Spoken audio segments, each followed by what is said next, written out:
എല്ലാവർക്കും പുതിയൊരു വീഡിയോയിലോട്ട് സ്വാഗതം. ഇന്നൊരു മുട്ട കുറുമയാണ് തയ്യാറാക്കുന്നത്. അതിനായിട്ട് ആദ്യം നമ്മൾ ഉരുളൻകിഴങ്ങ്, രണ്ട് സവാള, 2 ഉരുളൻകിഴങ്ങ്, അതുപോലെ എത്ര പേർക്കാണോ വേണ്ടത് അത്രയും നമുക്ക് ആവശ്യത്തിനുള്ള മുട്ട ഇത്രയും എടുക്കുക. പിന്നെ എരിവിന് ആവശ്യമായിട്ടുള്ള പച്ചമുളക്. അപ്പോൾ നമുക്ക് ഈ ഉരുളൻകിഴങ്ങ് ഒന്ന് പുഴുങ്ങിയെടുക്കണം. മുട്ടയുടെ കൂടെ നമുക്കൊന്ന് ഈ ഉരുളൻകിഴങ്ങും പുഴുങ്ങിയെടുക്കാം. പിന്നെ നമ്മൾ മുളക് പൊടി അധികം ഉപയോഗിക്കത്തില്ല, അതുകൊണ്ട് ഞാനിവിടെ ഒരു 5 പച്ചമുളകാണ് എടുത്തിരിക്കുന്നത്. അപ്പോൾ നമുക്ക് എണ്ണയൊഴിച്ച് ഈ സവാളയൊന്ന് വഴറ്റിയെടുക്കാം.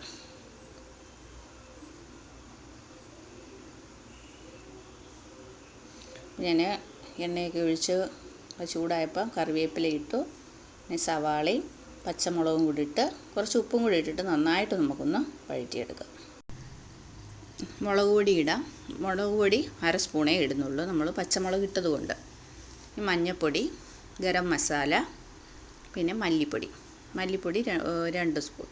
നമ്മൾ മല്ലിയില ഇട്ട് കൊടുക്കുന്നുണ്ട്. അപ്പോൾ നമ്മൾ ഇതിൻ്റെ ഒരു നല്ല ഫ്ലേവർ എന്ന് പറയുന്നത് മല്ലിയിലയുടെയാണ്.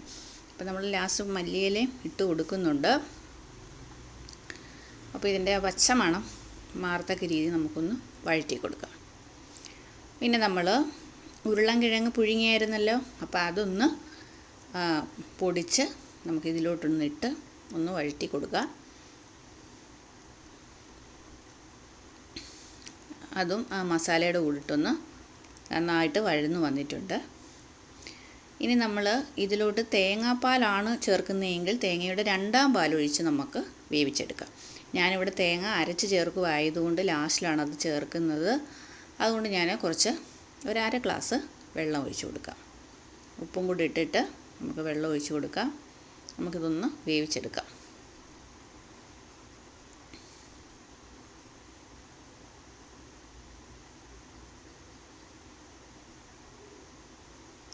അത് വെന്ത് വന്നിട്ടുണ്ട്. അപ്പോഴത്തേക്ക് നമ്മൾ തേങ്ങ അരച്ചിട്ടുണ്ട്, അതും കൂടെ ചേർത്ത് കൊടുക്കാം.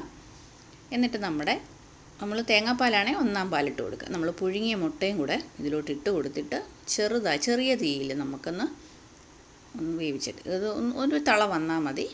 നമുക്കൊന്ന് ചാറൊക്കെ കുറുകി നല്ല ഗ്രേവിയൊക്കെ നല്ല മണമാണ്, നല്ല കുറുകി വന്നിട്ടുണ്ട്. ഇതിലോട്ട് നമുക്ക് മല്ലിയിലയും കറിവേപ്പിലയും കൂടെ ഇട്ട് കൊടുക്കാം. ഇനി നമുക്ക് ഈ കറിക്ക് കുറച്ച് നട്ട്സും മുന്തിരിയും കൂടെ ഒന്ന് നെയ്യിലോ അല്ലെങ്കിൽ വെളിച്ചെണ്ണയിലോ ഒന്ന് വഴറ്റി നമുക്ക് അതും കൂടി ഇതിലോട്ടൊന്ന് ഇട്ട് കൊടുക്കണം. അപ്പോൾ നമ്മൾ ഈ കറി കഴിക്കുമ്പം തന്നെ നമുക്ക് ആ മല്ലിയിലയുടെ മണവും പിന്നെ മസാലയും പിന്നെ നമ്മൾ ഇടയ്ക്കിടയ്ക്ക് നമുക്ക് ആ മധുരമുള്ള മുന്തിരിയും കൂടെ ഒക്കെ ഒന്ന് കടിക്കുമ്പം ആ കുറുമയുടെ ടേസ്റ്റ് എന്ന് പറയുന്നത് അസാധ്യമാണ്. അപ്പത്തിൻ്റെയും പിന്നെ ചപ്പാത്തിയുടെയും പൂരിയുടെയൊക്കെ കൂടെ കഴിക്കാനായിട്ട് നല്ല ഒരു മുട്ട കുറുമയാണിത്. അപ്പം നമുക്ക് ഈ നട്ട്സും കൂടെ ഇതിലോട്ടൊന്ന് ഇട്ട് കൊടുക്കാം.